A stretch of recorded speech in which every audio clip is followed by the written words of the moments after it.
Hello and welcome to the Bead Time jewellery making workshop. My name is Debbie Wood and I'm going to show you how to make a wrapped loop. The wrapped loop, as you can see from the little example here, has the stem wrapped and there's the loop at the top.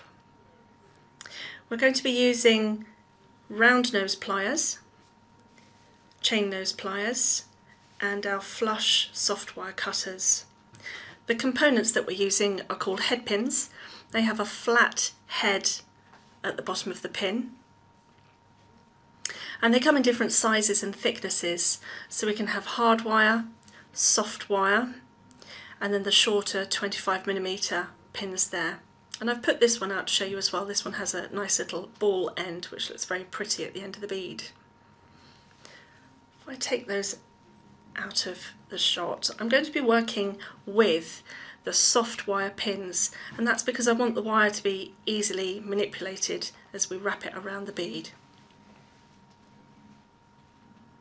So if I place the bead on the pin, there's a little bend there in the wire, but don't worry about that, the bead will thread on easily enough. But we can see that the bead sits onto the flat head nice and easily there. If of course the whole size of your bead is larger, then you'll need to think about putting on either a tiny little bead there or a bead cap. If I just show you, there's an example there of a pretty little daisy spacer which could be used as a bead cap, and that will then stop your bead from falling off. So that one sits there nice and happily. So I'm going to use my round nose pliers and I'm going to grip the wire just a few millimeters above the bead. Make a bend away and then use my forefinger to pull that over the top, bring it over the top of the wire there. And then if you just watch, I'm going to manipulate the pliers and swing it up so that it sits on the top, and then carry on pushing the wire away from me. If I just lay that down so that you can see the loop there. So that's the loop that's made. I'm now going to grip that loop in my chain nose pliers, the ones which have a nice flat inner surface for gripping. Use my round nose pliers to grip the end of the wire and wrap that now tightly around the short stem that is between the bead and the loop. As soon as my wire touches the bead, I stop. Take off the pliers. You can see there that I've got a tail end of wire. We need to cut that wire off.